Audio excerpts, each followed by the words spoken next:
الحمدللہ والصلاة والسلام علی من لا نبی بعد اما بعد فاعوذ باللہ من الشیطان الرجیم بسم اللہ الرحمن الرحیم۔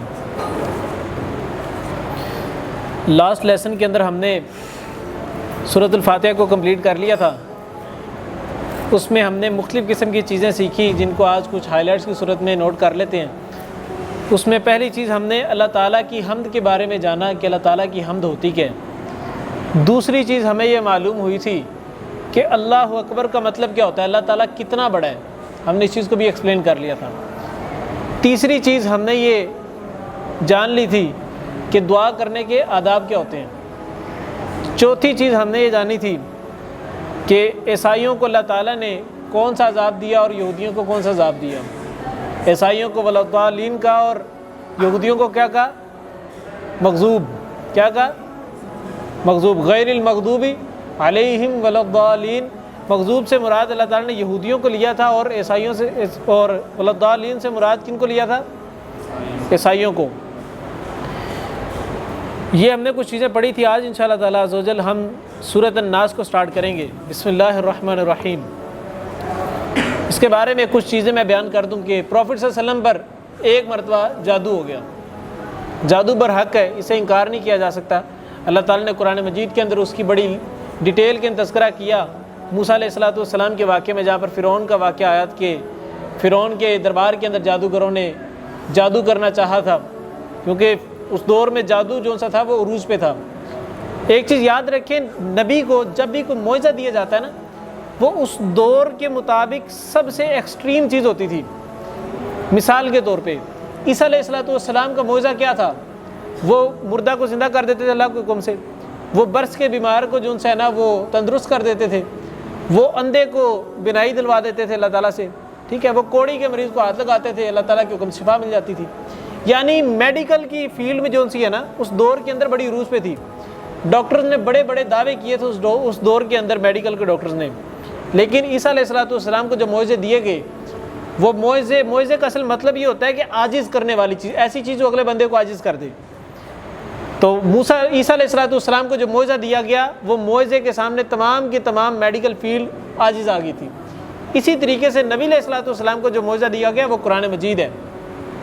اسی قرآن مجید کے اللہ تعالیٰ نے جادو کے بارے میں تذکرہ کیا۔ پروفٹ صلی اللہ علیہ وسلم کے اوپر ایک مرتبہ جادو ہو گیا، ہوا اس طریقے سے کہ اسے ہوتا یہ تھا کہ چیزیں بھولنا شروع ہو گئیں۔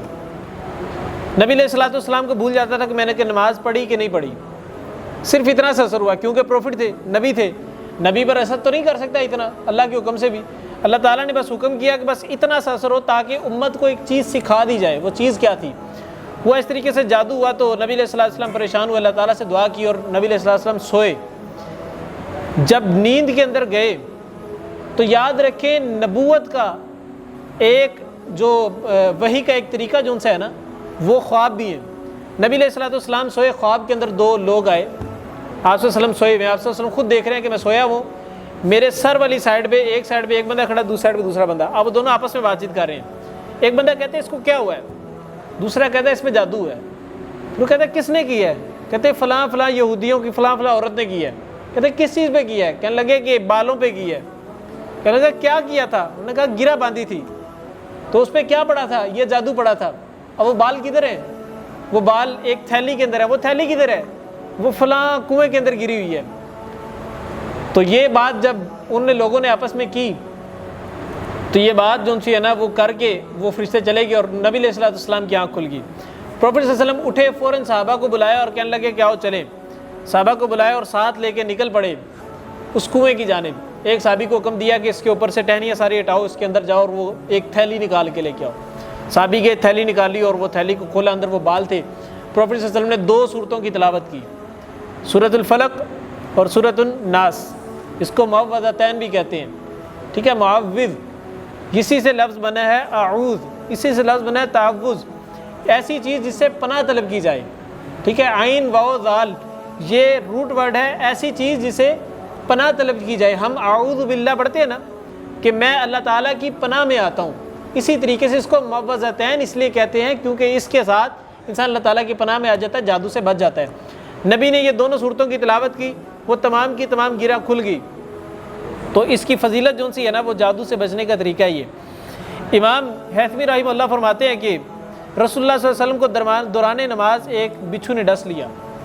آپ علیہ السلام نے اس کا علاج کیا نکالا کہ پانی میں نمک ڈال کر اس پر ملا اور ساتھ میں یہ سورت کی تلاوت کی، قل یا ایھا الکافرون اور قل هو اللہ احد اور قل اعوذ برب الناس کی تلاوت کی، اور وہ جو بیماری تھی، وہ بچھو کا جو ڈنگ تھا وہ ختم ہو گیا۔ اسی طریقے سے صحابی رسول جو ان سے نا وہ جا رہے تھے، دم کے بارے میں بات کرنا، صحابی رسول جا رہے تھے، اس طرح کافی زیادہ صحابی نا ایک علاقے والوں کے پاس گئے تو اب بھوک لگی تھی۔ اس دور میں ہوتا یہ تھا کہ جب کوئی قافلہ گزر رہا ہوتا تھا نا تو علاقے والوں پہ فرض ہوتا تھا کہ وہ ان لوگوں سے پوچھے، قافلے والوں سے، آپ کو کچھ کھانے کے لیے کچھ چیز تو نہیں چاہیے؟ ان علاقے والوں نے پوچھا نہیں۔ صحابہ کو بڑا معیوب سا لگا کہ عجیب لوگ ہیں، مطلب مہمان نوازی کے طریقے نہیں پتہ۔ تو صحابہ نہ گزر گئے، ایک شخص پیچھے سے دوڑا آیا اور کہنے لگا کہ تم لوگ نیک بندے لگتے ہو، ہمارے بادشاہ کو ایک سانپ نے ڈس لیا ہے، کچھ روایات میں آتا ہے کہ بچھو نے ڈس لیا ہے، تو کیا تم میں سے کسی کے پاس علاج ہے اس کا؟ اب ڈاکٹر کوئی نہیں تھا ان میں سے، صحابہ میں سے ڈاکٹر کوئی نہیں تھا، میڈیکل کی فیلڈ سے کوئی بھی نہیں تھا، کوئی بھی حکیم نہیں تھا، کچھ بھی نہیں جانتے تھے، تقریباً تمام کے تمام زیادہ تر ان پڑھی تھے، مطلب لا علم تھے، مطلب انہوں نے دنیا کے علم نہیں حاصل کیا ہوا تھا۔ ایک صحابی کہتے کہ میں علاج کر دوں گا، لیکن ایک شرط ہے، میں اس کا معاوضہ لوں گا، 100 بکریاں لوں گا۔ انہوں نے کہا ٹھیک ہے، ہم جو ہے نا آپ کو 100 بکریاں دے دیں گے، آپ ہمارے بادشاہ کا علاج کر دیں۔ صحابی رسول گئے، جا کے دم کیا اور وہ بادشاہ سیٹ ہو گیا۔ 100 بکریاں لی، باقی صحابہ نے کہا کہ یہ کام تم نے غلط کیا ہے، یہ بکریاں نہیں لینی چاہیے تھی اس کے بدلے۔ رسول اللہ صلی اللہ علیہ وسلم کے پاس پہنچے اور جا کے صحابہ نے رسول اللہ کو بتایا کہ اللہ کے رسول اس طریقے سے فلاں فلاں صحابی نے دم کیا اور اس کی 100 بکریاں لی۔ اللہ کے رسول نے صحابی کو بلایا، ادھر آؤ۔ وہ آئے، اللہ کے رسول نے بٹھایا اور پوچھا کہ تم نے کیا دم کیا تھا؟ کہنے لگے اللہ کے رسول سورہ فاتحہ کا دم کیا تھا میں نے، بس ہم نے سورہ فاتحہ کا نام ایک پڑھا تھا، سورۃ دم ہے۔ کہتے کہ اللہ کے رسول میں نے تو صرف سورہ فاتحہ کا دم کیا تھا۔ تو رسول اللہ نے فرمایا کہ تمہیں کیسے پتا کہ سورہ فاتحہ جو سی ہے وہ دم کے طور پہ کام ہوتی ہے؟ تو وہ صحابی رسول کہنے لگے اللہ کے رسول میں نے آپ سے سنا تھا، آپ نے فرمایا تھا کہ سورہ فاتحہ کا ایک نام سورہ دم بھی ہے۔ جب صحابی نے یہ بات کی تو اللہ کے رسول نے فرمایا کہ ہاں ٹھیک ہے، پھر ان بکریوں میں سے ایک حصہ میرا بھی ہے، کیونکہ میں نے ہی تمہیں اس دم کے بارے میں بتایا تھا جو تم نے آگے جا کے دم کیا ہے، لہذا بکریوں میں سے حصہ میرا بھی ہے۔ معلوم ہوا کہ دم کرنا بھی جائز ہے۔ آپ تلاوت کرتے ہیں بسم اللہ الرحمن الرحیم، قل کہہ دیجئے اعوذ میں پناہ طلب کرتا ہوں بربی ساتھ رب کے، الناسی لوگوں کے۔ اب سب سے پہلے ہم نے دعا مانگنے کا طریقہ جانا تھا کہ جس ذات سے دعا مانگی جاتی ہے نا اس ذات کی پہلے بڑائی بیان کی جاتی ہے، اس ذات کی تعریف بیان کی جاتی ہے۔ اس کی مثال ہم نے یہ دی تھی، دنیا داری کے اندر بھی ہمیں کسی شخص سے کوئی پیسے مطلوب ہے نا، پیسے چاہیے، ہم پہلے اس کی تعریف کرتے ہیں کہ حاجی صاحب بہت چنگے ہو، تسی غریباں دی بڑی مدد کرتے ہو، تسی طے کرتا ہے، تسی وہ کرتا ہے، پھر جا کے ان کو جو سے نا اپنی مطلب کی بات، ان کو ہی پتہ ہوتا ہے انہوں نے کچھ منگنا ہے، پھر جا کے اپنے مطلب کی بات کرتے ہیں کہ میرا یہ کام ہے، یہ کام کرتے ہیں، تو کام کر دیتے ہیں۔ اللہ تعالیٰ کی تعریف انسان سب سے پہلے کرے، اس کے بعد اللہ تعالیٰ سے دعا مانگے۔ یہاں پر بھی اللہ تعالیٰ کی تعریف بیان کی جا رہی، قل کہہ دیجئے اعوذ میں پناہ طلب کرتا ہوں، کس کی؟ بربی ساتھ رب کے، یعنی رب کی پناہ میں آنا چاہتا ہوں۔ رب کون سا ہے؟ الناسی لوگوں کا رب ہے۔ ناس سے مراد ہر قسم کی انسانیت ہے، جو شروع دن سے آدم علیہ السلام اور اماں حوا سے جو انسانیت پیدا ہونا شروع ہوئی اور کل قیامت تک جتنے انسان آئیں گے سارے کے سارے الناس کے اندر شامل ہیں۔ فرمایا قل اعوذ برب الناس، میں اس رب کی پناہ میں آنا چاہتا ہوں جو رب کس کا ہے؟ تمام انسانوں کا۔ مالک الناس، وہ مالک بھی ہے کن کا؟ الناسی لوگوں کا۔ ہم نے لفظ رب کے بارے میں پڑھا تھا کہ رب ہوتا کیا ہے۔ لفظ رب کے اندر 3 قسم کی چیز ہوتی ہے، خالق، مالک، مدبر۔ یہاں پہ دیکھیں سب سے پہلے فرمایا قل اعوذ برب الناس، میں پناہ میں آنا چاہتا ہوں کس کے؟ اس رب کے۔ رب کون ہے؟ الناسی لوگوں کا۔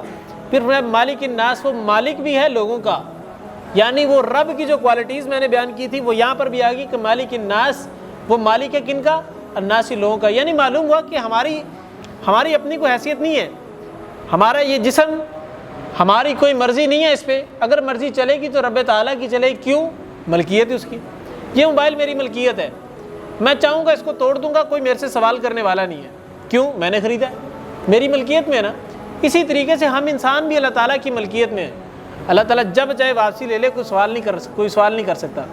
لیکن جب ہم انسان، کوئی انسان فوت ہوتا ہے نا ہمارے میں سے، تو جو اس کے سب سے قریبی لوگ ہوتے ہیں نا وہ گریہ بزاری کرتے ہیں، وہ آہو بکا کرتے ہیں، وہ نوحہ زنی کرتے ہیں، وہ پٹتے ہیں اپنے آپ کو بیٹھ کے کہ ساڈے تے سارے ظلم ہونے سن، یہ ساڈے تے آفت آنی سی۔ جب وہ اس طرح کی باتیں کرتے ہیں تب ان کو یہ چیز یاد رکھنی چاہیے کہ مالک الناس، وہ مالک ہے کن کا؟ الناس، لوگوں کا۔ الہ الناس، وہ الہ بھی ہے الناس، لوگوں کا۔ اب اللہ تعالیٰ کی تعریفیں بیان کر رہے ہیں نا، کیوں؟ کیونکہ ہم اللہ تعالیٰ کی پناہ میں آنا چاہ رہے ہیں۔ الہ الناس، وہ الہ بھی ہے کن کا؟ الناسی، لوگوں کا۔ الہ سے مراد کیا ہوتا ہے؟ الہ سے مراد ایسی ذات ہوتی ہے جو کہ ہر قسم کی عبادت کے لائق ہو، ہر قسم کی تعریف کے لائق ہو، اس سے نہ بڑھ کے کوئی ہو، اس کا مقابلہ کرنے والا کوئی نہ ہو، اس کو کہتے ہیں الہ۔ الہ کی ذات اگر اس پوری کائنات کے اندر کوئی ہے تو وہ صرف اور صرف رب تعالیٰ کی ہے، ایک اللہ کی ہے۔ اللہ کے علاوہ الہ کوئی ہو ہی نہیں سکتا، ٹھیک ہے؟ یہ جتنے خدا بنائے بیٹھے ہیں، ٹھیک ہے، ان کے تو ایک دروازے کھولو تو لاکھوں قسم کے بت نکل آتے ہیں۔ آپ کمپیریٹیو ریلیجن پڑھیں، جب تقابل ادیان پڑھیں، دوسرے مذاہب کو پڑھیں گے، آپ یہ جانیں گے کہ ہندو مت کے اندر، ہندوازم کے اندر، ہندوؤں کے جو خدا جو ان سے ہیں نا، وہ پتہ کتنے ہیں؟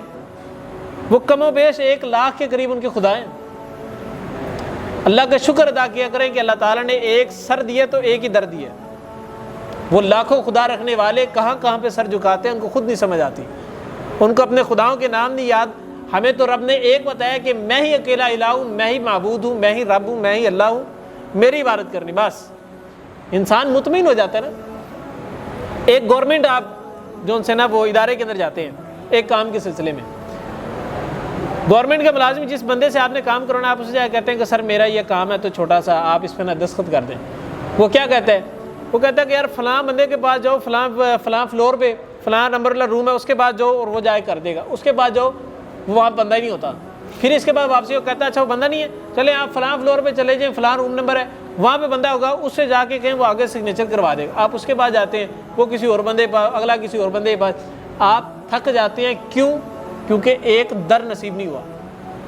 اگر یہی ہم گورنمنٹ کسی ادارے کے اندر جائیں اور وہاں پر ہمیں ایک ہی بندہ ٹکرے اور بندہ کہ یار مسئلے کیوں نہیں، آپ بیٹھے، میں خود کام کروا کے لاتا ہوں، وہ آپ کے سگنیچر کرے، سارا فائل وغیرہ فل کرے، آپ کو لا کے بس ایٹ دی اینڈ سارا کچھ لا کے دے دے کہ سر یہ آپ کا کام ہو گیا، آپ اللہ کا شکر ادا کرتے ہیں، شکر ہے کوئی تو بندہ ایسا ملا جس کے پاس گیا ڈائریکٹ کام ہو گیا، یعنی شکر ادا کرتے ہیں۔ اسی طریقے سے ہمیں شکر ادا کرنا چاہیے کہ ہمارا سر ایک ہے تو در بھی ایک ہے، ہمیں در در کی ٹھوکریں نہیں کھانی پڑتی، ہمیں رزق طلب کرنے کے لیے فلاں بندے کے پاس اور اولاد طلب کرنے کے لیے فلاں بندے کے پاس نہیں جانا پڑتا، ایک رب کے پاس جانا پڑتا ہے۔ چلیں نیکسٹ پارٹ کھول لیتے ہیں۔ طہارت کے احکامات ہم نے لاسٹ لیسن کے اندر برتنوں کے مسائل پڑھ لیے تھے۔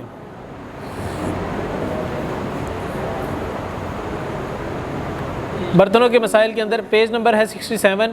برتنوں کے مسائل کے اندر ہم نے اہل کتاب کے برتنوں میں کھانے کی اجازت بھی دیکھ لی تھی، مشرکین کے برتنوں میں کھانا کھانے کی اجازت نہیں ہے، یہ بھی ہم نے سن لیا۔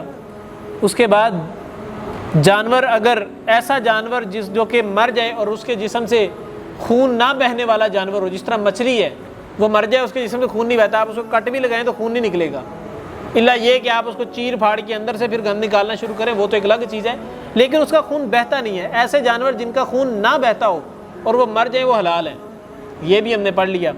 اس کے بعد ہم نے پڑھ لیا تھا کہ کوئی بھی حلال یا حرام جانور ہو، اس کی بال، اس کی اون، اس کی کھال، یہ تینوں چیزیں جائز ہوتی ہیں۔ چیتے کی کھال بھی جائز ہے، بکری کی کھال بھی جائز ہے۔ بکری پہلے حلال ہوتی ہے، اگر وہ مر جائے وہ حرام تو ہوگی ہے، لیکن اس کی کھال پھر بھی جائز ہے، بال بھی جائز ہیں، کھال بھی اور اون، تینوں چیزیں جائز ہیں۔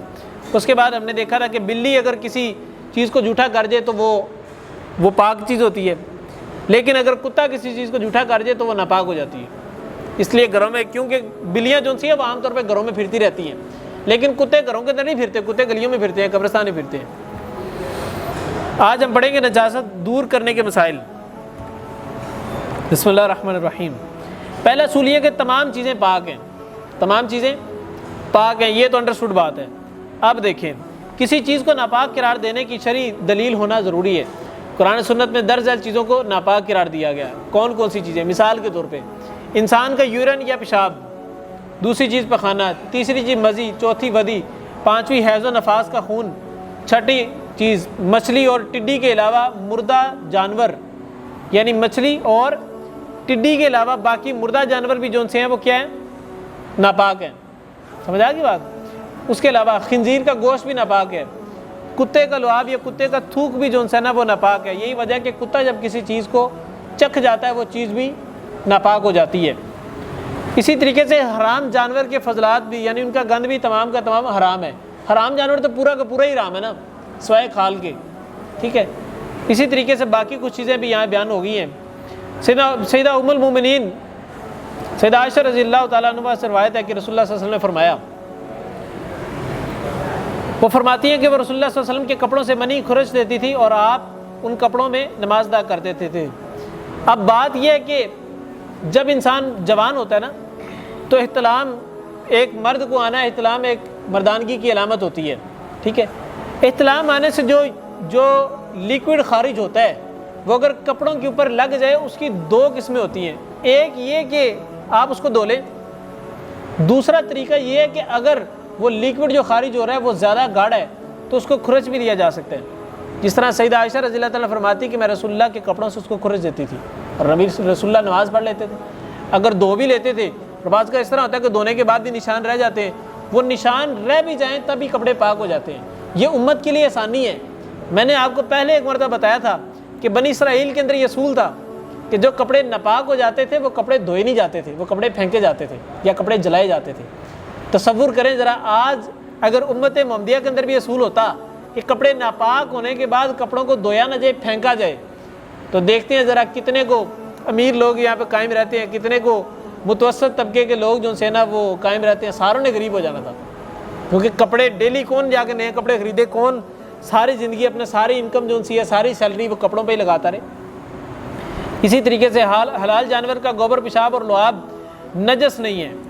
یاد رکھیں حلال جانور کا گوبر بھی، اس کا پیشاب بھی اور اس کا تھوک بھی یعنی لعاب، یہ تینوں چیزیں ناپاک نہیں ہیں.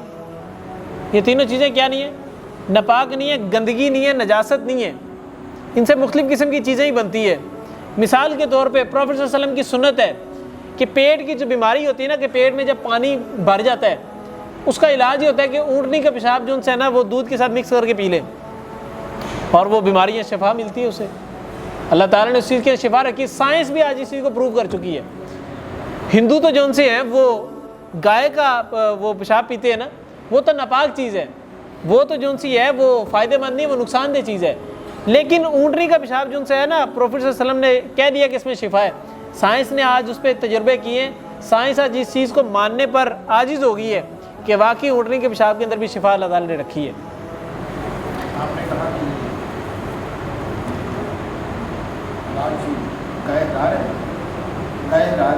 گائے تو حلال ہے، اس کا پیشاب وہ پینا حلال نہیں ہے.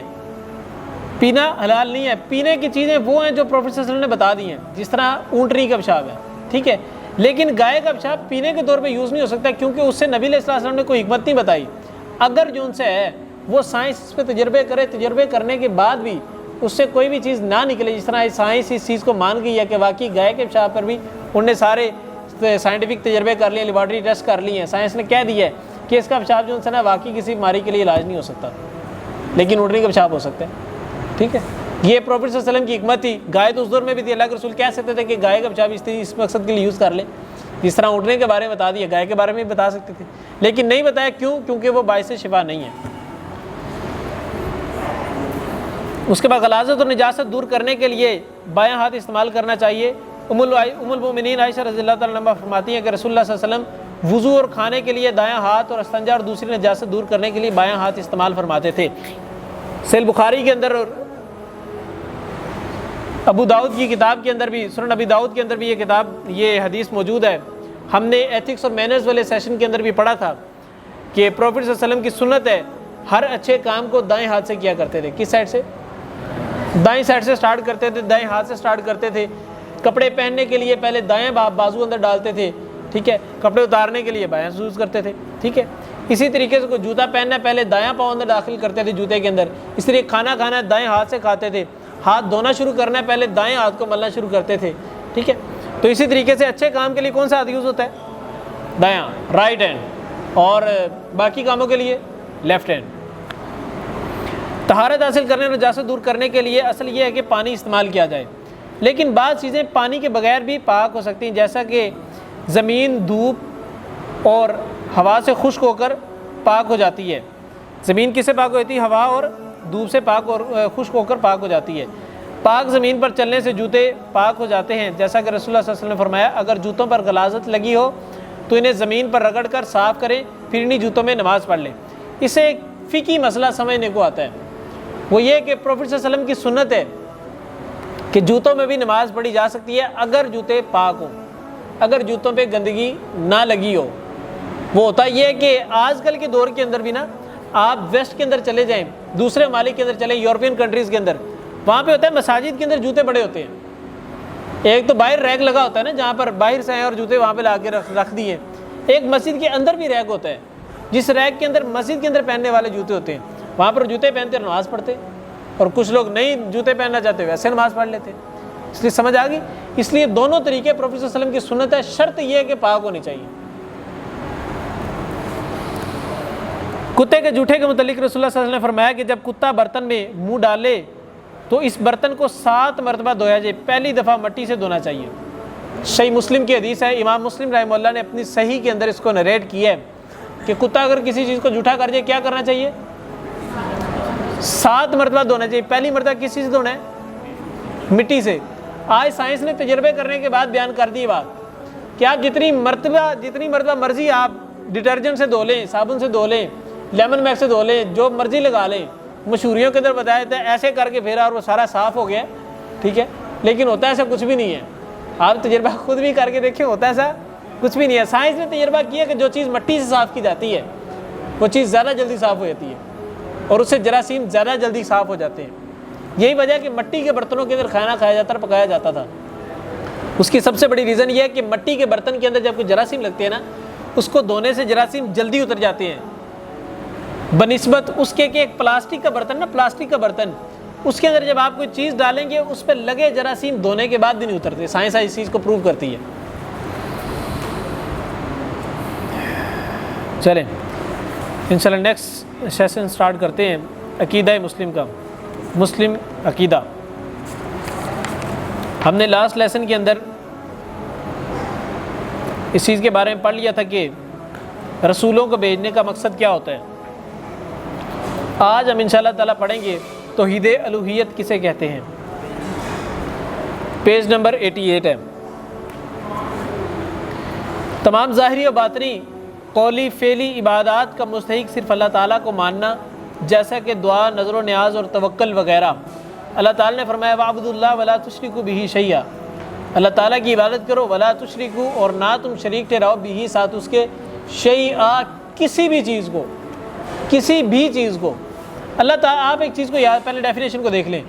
تمام قسم کی ظاہری اور باطنی عبادات، ظاہری عبادات وہ جو نماز روزہ ہم سامنے حج وغیرہ کرتے ہیں، باطنی عبادات یہ ہے کہ آپ نے جب روزے کی حالت کے اندر ہے آپ اپنے نفس کو بھی اندر سے پاک رکھتے ہیں، یہ بھی عبادت ہے، یہ باطنی عبادت ہے، ٹھیک ہے۔